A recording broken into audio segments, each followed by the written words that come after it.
안녕하십니까? 네, 오늘부터 해야 될 강의가요. 맞춤형 화장품 조제 관리학입니다. 그래서 맞춤형 화장품 조제 관리학은 이 강의가 시작되면 아마 그때는 책으로 나와 있을 겁니다. 그래서 오리엔테이션 들어갈 건데요. 맞춤형 화장품 조제 관리학을 만들게 된 그 배경은요. 맞춤형 화장품 그 조제 관리사에 대해서 포커스를 해서 만든 교재가 그게 보면 4개 파트로 나눠지는데 두 번째 파트에서 맞춤형 화장품 성분, 화장품의 성분과 거기에 대한 특성들이 나와 있는데 그 차트가 굉장히 얇게 되어 있어요. 그래서 그 내용 가지고는 여러분 시험 치기에 좀 부족하지 않나. 그래서 성분 부분만 뽑아서 다시 조제 관리하기로 하여 책을 만들었습니다. 그래서 참고하셔서 읽어주시면 아마 많은 도움이 될 것 같습니다. 여러분들이 맞춤형 교재 관리사가 되었을 때도 그 책의 내용을 기준으로 해서 고객들한테 설명을 한다든지 아니면 제품을 사용할 때 그 특성이 무엇인지에 대해서 좀 많이 도움이 되지 않을까 생각합니다. 자, 오늘은 조제 관리학에 관련돼서 설명이 들어갈 건데요. 큰 아웃라인을 좀 보시고요. 오리엔테이션이죠. 그래서 맞춤형 화장 플랫폼인 퓨브 모바일 주별 강의, 이제 목차가 좀 나와 있을 거거든요.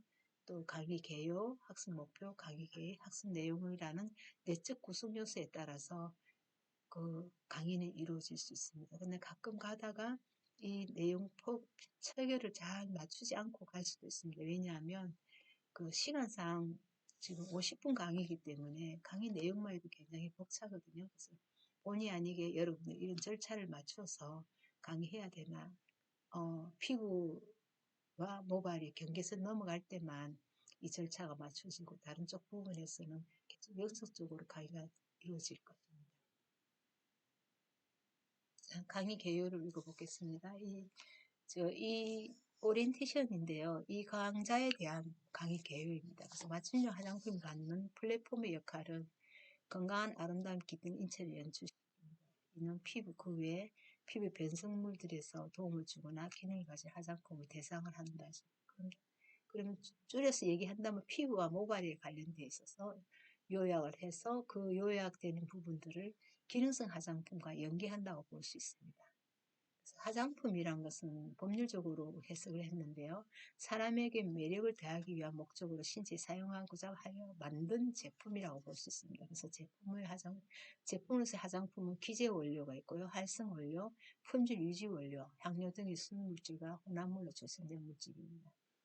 이 내용에 대해서 조금 더 상세히 알고 싶으면 KOCW 그 1강에 보면은 맞춤형 화장품을 가독하기 위한 하학이 있습니다. 그게 들어가셔서 공부를 참고해서 하시면 될 것 같습니다. 인체 모발 피부계와 화장품 사이에 존재하는 맞춤형 화장품은 피부계 하면 모발까지 다 포함되는 거죠. 손도 발도까지요. 그래서 피부계와 화장품 사이에 존재하는 맞춤형 화장품은 지성에 대한 대항하는 야성으로서의 조제 관리사만이 갖는 소설 스킬이다 이렇게 되어 있습니다. 사회적인 어떤 기능이다. 소설 스킬이다. 그래서 책상에서만 앉아서 하는 공부가 아니고 우리가 필드에서 뛰어야만이 현실 세계에서 많이 사용해 봐야만이 알 수 있는 그런 과목이라고 볼 수 있습니다. 맞춤형 화장품 조제 관리사의 미래는 낙관도 비관도 없는 예측 불가능이죠. 그러나 정해진 루트 없는 상황이라서 손 놓고 있을 수만은 없습니다. 그래서 우리가 널리 대응할 수 있는 또 여기서 헤쳐나갈 수 있는 방법은 공부밖에 없다고 생각합니다. 그래서 여러분의 많은 공부와 그다음 아까 야성이랬죠. 소셜 스킬, 사회적인 스킬을 많이 습득하셔서 많이 써보고 많이 익혀보고 그래서 거기에 대응할 수 있도록 여러분들이 준비할 수밖에 없다고 봅니다. 학문의 논리와 사용법을 익혀서 학습 능력, 기본 역량을 향상시켜야 됩니다. 그래서 받아들일 수 있는, 활용할 수 있는 코워킹 스페이스를 잘 활용하는 능력이 요구된다고 합니다. 그래서 우리가 학교에서 말하면 학습 능력이죠. 학습 능력을 향상시킬 수 있는, 그래서 듣고 쓰고 말하기에 대한 역량이 향상되어야 된다고 봅니다. 학습 목표에서 보면요. 피부 생리 구조를 이해하고 기능성 화장품, 주름 개선 및 완화, 피부장 튼살 도움, 여드름 피부 완화 등을 연계시켜 성분 함량을 설명할 수가 있고, 피부색, 피부 유형 및 상태를 통해서 자외선 차단제, 미백진 성분 및 함량 등을 연계시켜 설명할 수 있고요. 모발 세금 메커니즘을 이해하고 모발 색상 변화와 연계해서 성분 함량 등을 적용할 수 있고, 모발 생리에 연계된 탈모 및 채모 제거 등을 분별해서 해석할 수 있는 이 목표를 통해서 한 학기 수업이 완성되리라고 봅니다. 강의 계획서는 쭉 1주에서 15주까지 구성되어 있습니다. 여러분들이 잘 보시고 칠판에 들어가서 개략적인 이번 학기에 공부해야 될 내용이 어떻게 구성되어 있는가를 한 번 더 설명해 드리겠습니다. 자, 조금 전에 우리가 그 중간 단계에 있댔죠. 뭐가요? 기능성 화장품. 기능성 화장품이라는 것은 결국 우리는 기능성 화장품은 피부가 있고 피부가 있습니다. 그 다음에 이 면에서 보면 모발이 있어요. 이걸 연결해서 붙여보면 하나의 네모가 되겠죠. 그러면 피부 기능성 화장품은 그 기능성 화장품의 범위가 이렇게 나눠지죠. 그 피부에 관련되어 있는 범위는요. 자외선 차단제, 선 차단, 그 다음에 미백, 그 다음에 주름 개선, 그 다음에 여드름,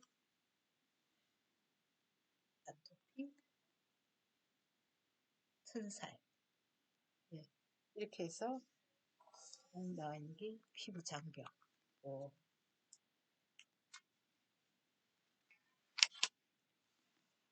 모발에서는 뭐가 있냐면 모발 색상 변화,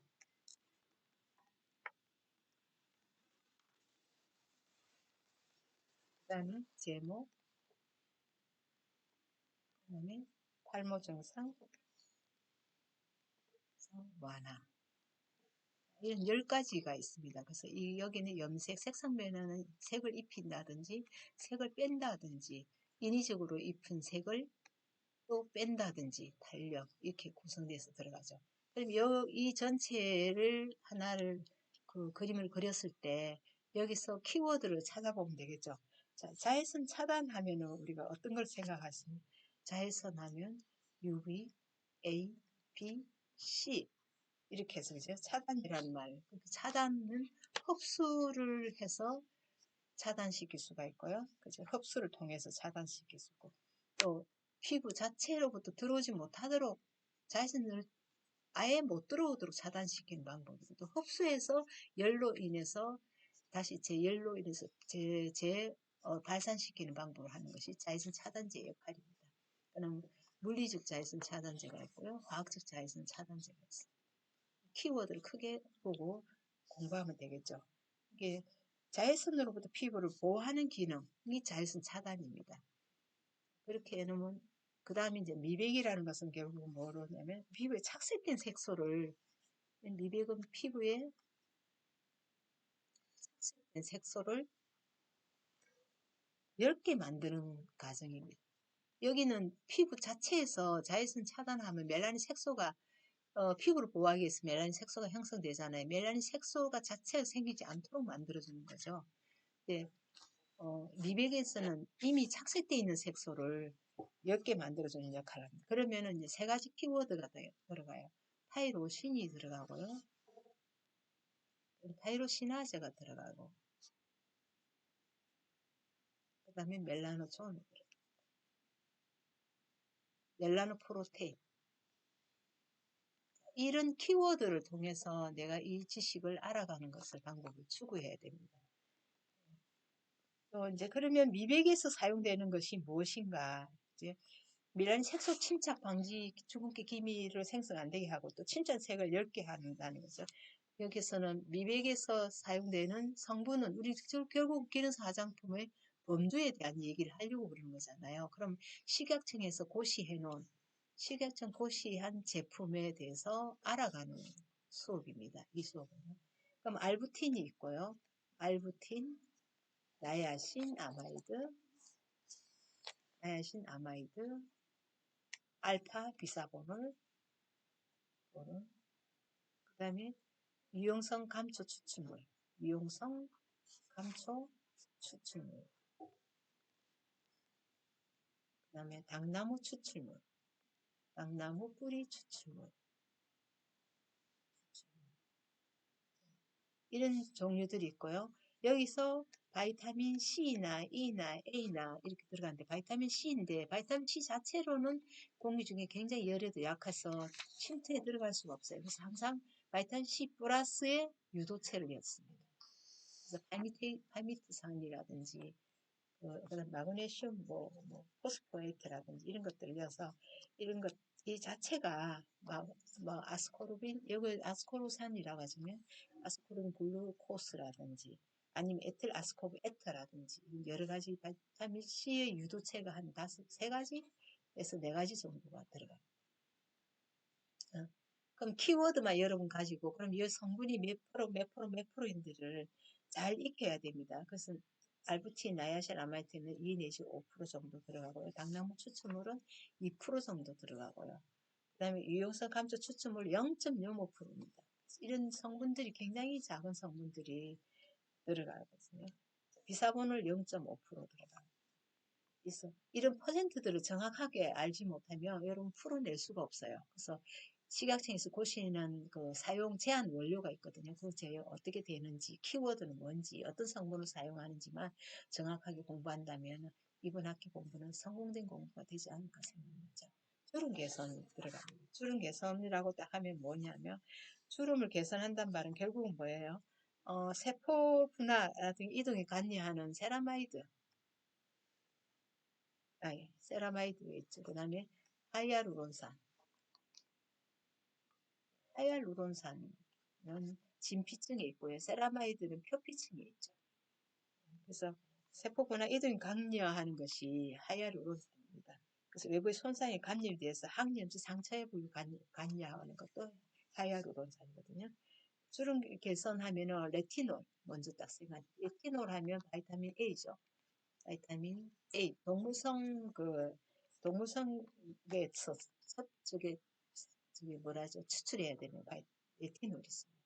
네티노산 같은 거는 그 의약품으로 취급됩니다. 의약품. 이거 레티놀은 이제 우리가 사용되는 기능 화장품에서 사용되고요. 그 다음에 레티놀 팔미테이트. 레티놀 자체도 불완전한 그 물질이어서 자외 차단제와 반드시 같이 써요. 빛에 약하고 하니까 밤에 사용하는 게 좋다고 했습니다. 그리고 이 가닥에 쓰면 홍방 같은 게 일어날 수 있으니까 가닥에 쓰면 안 된다고 합니다. 그래서 레티놀 팔미테이트라든지 폴리에톡시 레티드 레틴 아마이드라든지 또 아데노신 이런 네, 레티놀 팔미테이트 이래서 지방산하고 이 지방산이거든요. 이거 레티놀하고 결합시켜 놓으면은 안정성을 가지고 뭐가 침투하기가 쉽다고 하죠. 그 다음에 폴리에톡시 레티드 레티드 레틸 아마이드 이런 성분들이 주름 개선 성분으로 들어갑니다. 그러면 이 퍼센트들 잘 알아야 되겠죠. 폴리에톡시 레티드 레틸 아마이드 같은 만 아이유 그람의 만 아이유죠. 첨가할 성분이죠. 그 다음에 레티놀 같은 게 2,500 아이유 그람에 그죠? 아데노신 0.04%예요. 굉장히 양이 작죠. 그다음에 레티놀 팔미테이트가 많아 이유예요. 레티놀 팔미테이트고 폴리에톡시 레티드 레틴 아마이드는 0.05에서 0.2% 정도의 사용 제한 원료 농도예요. 이렇게 해서 최대 함량이 이 정도니까 최대 함량들을 잘 지켜주셔야 돼요. 그 다음에 여드름 하면은 살리실레이트 인체 세정제 제품 2%하고 살리실레이트 0.5%를 사용합니다. 뭐 아토피 같은 경우에는 아토피는 우리가 결국은 아토피나 주름 장벽, 피부 장벽 보호하고 비슷합니다. 튼살은 뭐 호르몬 관계도 있고 갑자기 살이 쪘을 때, 뭐 붉은 선이 있을 때 이거는 지정되어 있는 그 제품이 없습니다. 식약청에서. 튼살이라고 해서 고시된 게 없고 아토피는 이제 건조하거나 갈라지거나 각화생긴 이 피부 장벽 보호하고 유사합니다. 그래서 세라마이드가 예, 피부 장벽을 만들어준 그뭐 라멜라 바디층이라고 생각하고 표피층이 있는 것은 피부 장벽이고 주름 개선은 진피층이 있는 콜라겐이나 헤아루론산이 관계되어 있다고 보면 됩니다. 그래서 세라마이드는 MMF라든지 천연보습인자라든지 세포간 지질 이런 내용들을 가지고 굉장히 상세하게 수업이 진행될 겁니다. 그래서 피부 장벽을 회복하면 처음에 가려움증 같은 걸 개선할 수 있죠. 그리고 이상각화라든지 이런 것들을 다 개선할 수 있는 기능을 하고 있습니다. 그 다음에 이제 우리가 모발을 볼 수 있죠. 모발 색상 변화 같은 일시 제품은 제외하는 건데요. 모발에 대해서 좀 많은 메커니즘이라든지 이런 것 관련되어 있어서 또 모발이 어떤 사이클로 흘러가고 어떠한 그 성장기를 가지고 어떠한 태아기를 가지고 휴지기를 가지는지 모발은 어떻게 생성되는지 모발 구조는 어떻게 이루어져 있는지 그 구조에 따라서 어떤 기능이 있는지 이런 것들을 공부하면 되시고요. 제모제 같은 경우는 물리적 제거 제품은 제외하는 거죠. 그래서 사이오글리콜산, 사이오글리콜릭 애시드 80% 용이죠. 80% 용에서 pH 3에서 4.5 정도 되는 퍼센트 용도는 3에서 4.5% 용도가 되고 pH는 3에서 7.5 정도 되는 그런 일정 어떤 상황들을 지켜줘야만 이제 재무제 역할을 하는 거예요. 그래서 사이오라고도 있고 티올이라고도 티오라고도 있고 이거를 사이오 황이 포함되어 있다는 거죠. 치오라 읽으면 안 되는데 이렇게 많이 쓴 것도 티오 또는 사이오로 표현하죠. 그래서 이렇게 가독을 정확하게 해야 된다는 거. 그 다음에 탈모 증상 완화에서는 이 탈모 증상 완화는 여러 가지 뭐 의학적인 병리 형태상 그다음에 증상별 이런 뭐 여러 가지 분류들이 있습니다. 남성형, 여성형, 뭐 알파 그 알파 오알파 하누노스라든지 아로마테자라든지 이런 한 그런 조건들 수용체들이 조건들에 의해서 탈모가 유형이 어떻게 변하냐 남성과 여성이 달라지고 이런 얘기들 할 겁니다. 근데 기능성 화장품에서 시각적 호시에서는 복합제 1, 2로 만들어져 있습니다.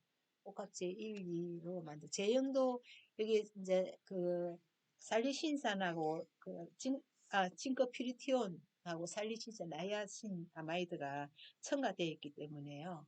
복합제 1, 2로 분류돼 가지고 나눴습니다. 그래서 탈모 증상의 탈모를 완화를 시키는 케어하는 거지 치료하는 개념은 절대 아니라는 거죠. 그래서 물리적으로 모발을 굵게 보이게 하는 제품은 제외하고요. 복합제 1, 2로 되는데 비오틴이 있죠. 비오틴 1 복합제인 비오틴 덱스트린은 다 들어갑니다. 그다음 징크피리티온이 있고 핑크피리티온액 50% 액이거든요. 징크피리티온 티온액 50% 사용하고 그 다음에 사용할 나야신 아마이드가 돼요. 제형은 뭐 크림 타입이라든지 액제 타입이라든지 로션 타입이라든지 여러 가지 제형이 있습니다. 다 연결해서 복합제 연결되어 있고요. 복합제 2제에서는 L-멘톨이 있고요. L-멘톨이고 덱스트론 있고 덱스트린 있고 살리치산 애시드가 있습니다. 살리신산이 있거든요.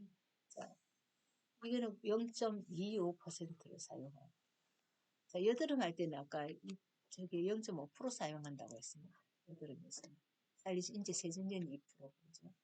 살리신 실산, 이거는 0.5%고. 인체 세정제에 한한다고 되어 있거든요.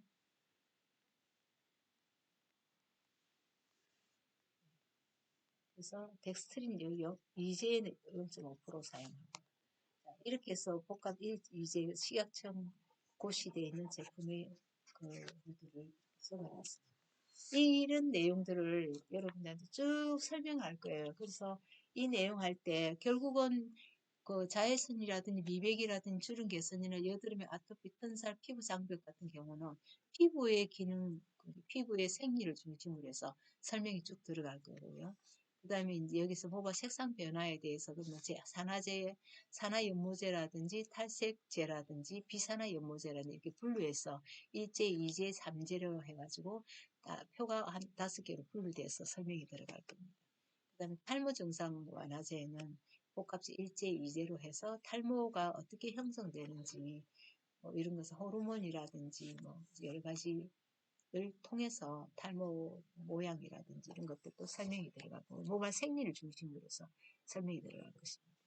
그래서 식약청에서 제시된 기능 화장품의 범주가 이렇게 하나로 축소되고 그 앞에서 우리가 각 주마다 저게 배워야 될 내용들을 설명해 놨습니다. 자, 여러분,